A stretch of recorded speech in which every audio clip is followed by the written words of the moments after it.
Assalamualaikum warahmatullahi wabarakatuh. Perkenalkan, nama saya Risa Triapsari Purba dengan NIM 2003200044. Saya di sini ingin menyelesaikan mata kuliah yang berjudul dengan negosiasi agribisnis. Negosiasi adalah perundingan upaya untuk mengatasi perbedaan pendapat antara kedua belah pihak. Negosiasi juga harus dilakukan berdasarkan data yang akurat atau data yang real. Nah, bagaimana realitas negosiasi? Yang pertama itu mendapatkan yang kita inginkan dari orang lain. Tetapi kenyataannya tidak semua bisa kita dapat atau kita peroleh dari proses negosiasi. Yang kedua, mendapatkan pertukaran yang kita inginkan. Tetapi kenyataannya kalau sudah berjalannya proses negosiasi tersebut, tawar-menawar harus berdasarkan kesepakatan antara dua belah pihak dan saling menguntungkan, bukan sebagai penonton. Nah, yang ketiga, menjalin hubungan baik.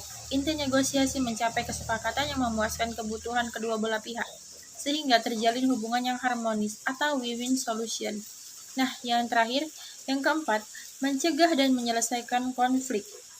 Maksudnya di sini, melalui negosiasi, pihak lain dapat melihat cara kita atau cara pandang mereka terhadap kita dalam menyepakati hasil yang menguntungkan bagi kedua belah pihak.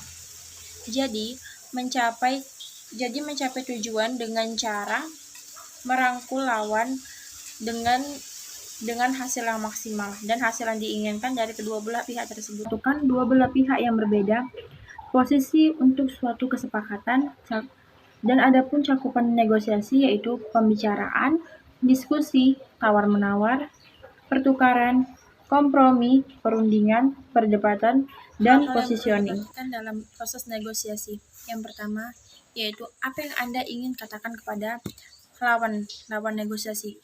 Yang kedua, konsensus yang ingin Anda buat. Yang ketiga, alternatif yang Anda miliki. Yang keempat, pihak yang Anda ingin hadapi, bagaimana cara menyikapinya. Yang kelima, apa yang ingin Anda katakan kepada pihak negosiasi tersebut. Nah, kapan negosiasi dibutuhkan? Negosiasi dibutuhkan ketika ada pertentangan, kepentingan, perbedaan, solusi, peluang, berkompromi. Apa manfaat dari negosiasi? Yang pertama, tercapainya tujuan. Melalui negosiasi, apa yang Anda inginkan dan bagaimana mencapainya menjadi lebih jelas.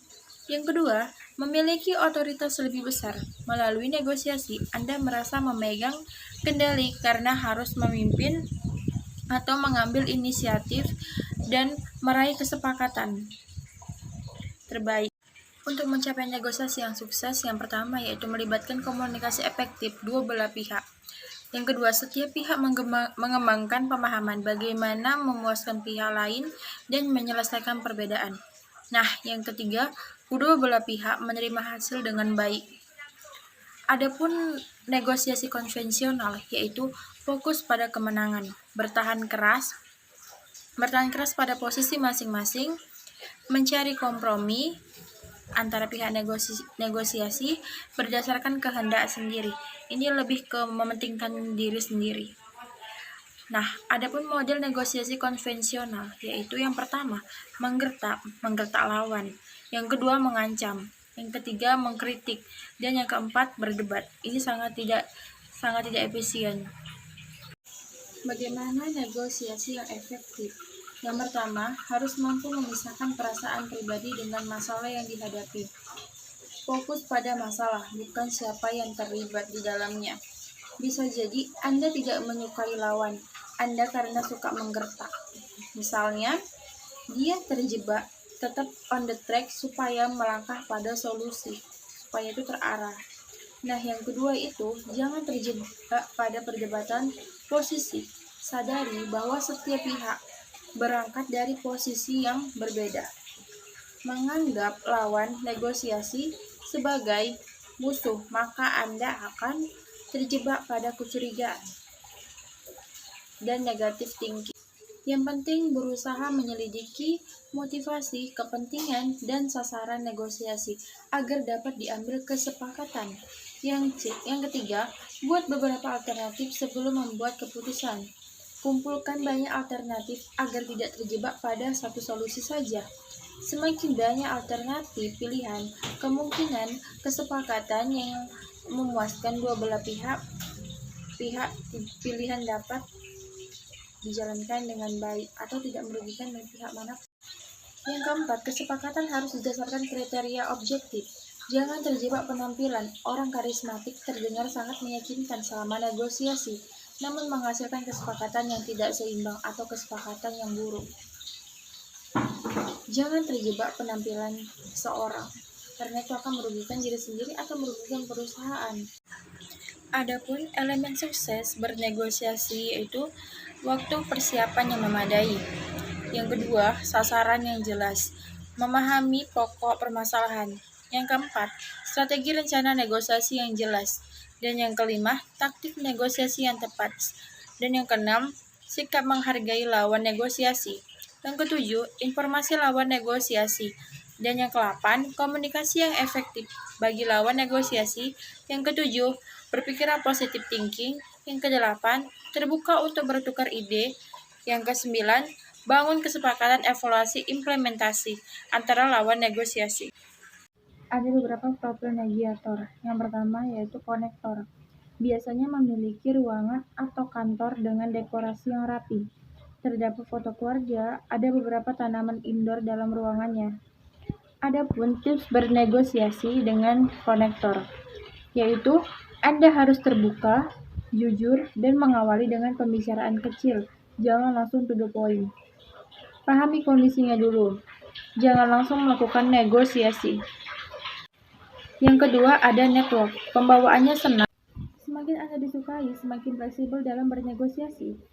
Adapun tips bernegosiasi dengan network, yaitu jelaskan apa manfaat negosiasi yang dilakukan untuk dirinya dan perusahaannya. Maka Anda akan mudah memperoleh kesepakatan.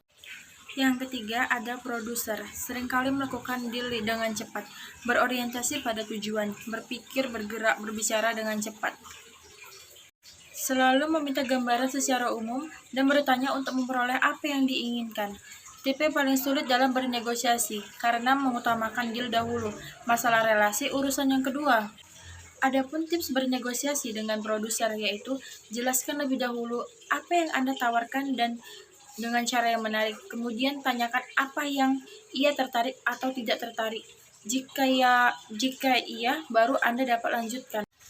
Yang keempat ada analyzer, yaitu menyukai keakuratan data dan kerincian data.